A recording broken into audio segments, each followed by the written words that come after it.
Bismillah ar-Rahman ar-Rahim. Assalamu alaikum. It's my pleasure here to be among my dear professors and colleagues, and طبعا أشكر دكتور شريف طبعا على المؤتمر الأكثر من رائع. Today I'm going to present a very interesting topic, paving your way to be a transplant hepatologist. So my agenda will be the burden of the liver disease. احنا محتاجين liver transplantation ولا لأ? Indications, contraindications of liver transplantation, timing of liver transplantation pathway, good communications between the different branches inside the liver transplantation team is essential, post-operative management, and international and national courses that you can join. I will start with this paper published in The Lancet. Liver disease in the UK stands out as the one glaring exception for the vast improvement made during the past 30 years in health and life expectancy for chronic disorders. Liver disease are still growing and increasing, and actually the need for liver transplantation also would be increasing. In an attempt to treat the hepatitis C infected Egyptians, a screening of about 62 million Egyptians across the country was done in 2018. Among that were tested, HCV seroprevalence was found to be 4.6%. نخلي بالنا من رقم 4.6%. In a large Egyptian surveillance study conducted between 2014 and 2017, 2.8% tested positive for hepatitis B virus. طيب, what about non-alcoholic fatty liver disease? زي ما حضراتكم شايفين هنا, out of 4 patients entering the hepatology clinic, you can see 1 patient having non-alcoholic fatty liver disease. So the NAFLD is a major cause of liver diseases worldwide. Also here we can see the global prevalence of non-alcoholic fatty liver disease, and look at the Middle East region, the prevalence increases to 32%. Worldwide prevalence of NAFLD among type 2 diabetes increases up to 55.5%. Prevalence of NASH in general population is found to be between 1.5 to 6.5, and the prevalence of NASH among the patients with type 2 diabetes increases to 37.3%. What about the projected clinical outcomes of NASH cirrhosis? NASH is expected to be #1 reason for liver transplantation in the future. About 10% of people with NASH cirrhosis actually develop HCC per year. Epidemiology of NAFLD in Egypt. In a cohort of an Egyptian college students, around 1 in 3 had steatosis and 1 in 20 had fibrosis. The estimated NAFLD prevalence was also 31.6% among young adults. So according to the previous data, near 31 million Egyptians diagnosed with non-alcoholic fatty liver disease. Of them, 6 million will develop NASH. Of them, 120,000 may develop a hepatocellular carcinoma.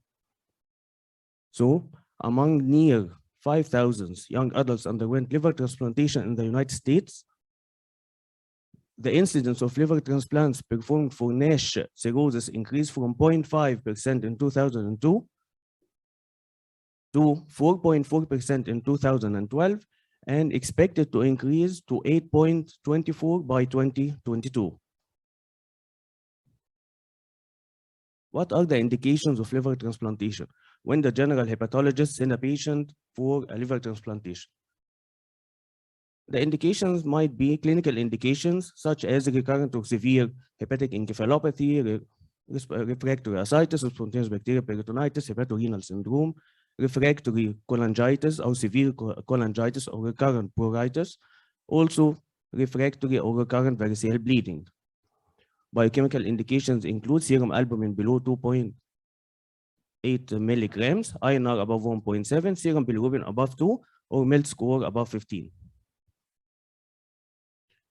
Uncontrolled systemic infections are usually considered a contraindication for liver transplantation, as well as inadequate cardiac or pulmonary functions, hepatocellular carcinoma with proven metastasis or vascular invasion, and ongoing substance abuse. Timing of liver transplantation is crucial, and before life-threatening complications, however, also not too early, considering the risk of surgery and immune suppression. So, Liver transplant candidates can be sent to a liver transplantation center when his MELD score is above 15, child score above 7, hepatocellular carcinoma as soon as it's discovered, fulminant hepatic failure as soon as it's suspected on clinical basis. Major underlying clinical problems that may face the liver transplant candidates that the usual hepatology can see. So respiratory comorbidities in the form of severe intrapulmonary shunting, massive pleural effusion, obstructive lung diseases. Also cardiovascular comorbidities like coronary artery disease, cardiomyopathy, valvular pathology, pulmonary hypertension. Neurological comorbidities, ongoing hepatic encephalopathy, cerebral edema, renal failure and hepatorenal syndrome, malnutrition, sarcopenia, and frailty. Sarcopenia, as it's known, is generally defined as a reduction in the muscle mass to standard deviation below a healthy young adult mean. Frailty is defined as the patient vulnerability to stress, decreased physiologic reserve, and functional states.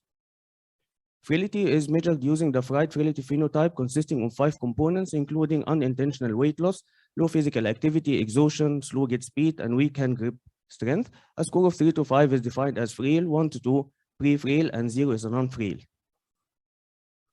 So, what's the liver transplantation pathway? We prepare the patients or the recipient on 1 or 2 or 3 steps actually. Usually starts with complete history and physical examination, routine laboratory profiles, including the chemical and the CBC, liver functions, kidney functions, abdominal ultrasound, also echocardiography and ECG, and then we will proceed to the donor preparation, again, complete history taking, physical examination, delineation of his biliary system using the MRCP. Also, the CT volumetry is very important to see the graft volume. So, imaging-based volumetry has been increasingly utilized in the current clinical practice to obtain an accurate measurements of the liver volume. So, as we said earlier, liver transplantation requires a multidisciplinary team to succeed. So a good communication between the transplant hepatologist, the hepatobiliary surgeon, the radiologist, the intensivist, the anesthesiast is very important to succeed. What are the surgical concerns that usually face the hepatobiliary surgeons? I'm sure I will not go in details, but there are biliary complications, donor liver size abnormalities, portal vein inflow abnormalities, hepatic artery inflow or hepatic venous outflow abnormalities. So, donor transient liver dysfunction is usually self-limiting and lasts about 1 week, including elevated AST and ALT, bilirubin, and INR. There is a great variability in the configuration of the donor portal anatomy, portal vein anatomy, higher incidence with complications with complex anatomy. Actually, where we have type A, which we have a right and left branches of the portal vein, this is widely accepted. Type B, which is called the trifurcated, where the right hepatic vein bifurcates into anterior and posterior branches. This provides a challenge in the donor and the recipient, and other types are usually excluded. So, Doppler ultrasonography is the primary imaging modality and the most important diagnostic tool for evaluation of the grafts.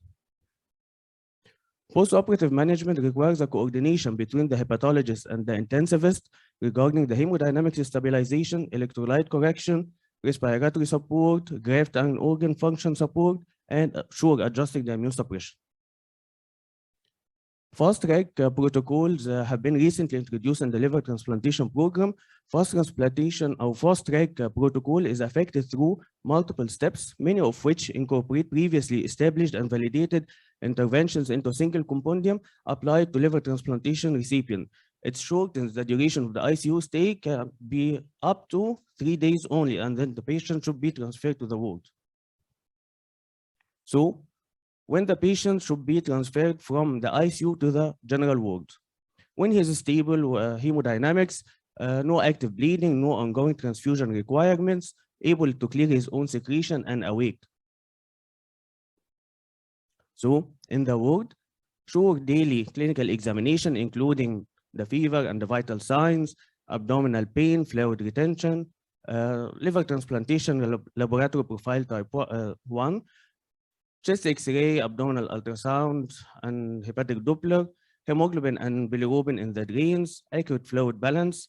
The bile stent should be kept open and sure adjusting the immune suppression. 3 months after liver transplantation, the recipient can go back to work, withdrawal of steroids started, stopping the aspirin and adjusting the dose of immune suppression. What are the international courses of liver transplantations that are available? University of Birmingham provided a liver transplantation program, the ins and outs, also a program provided by the ASLD that you can join.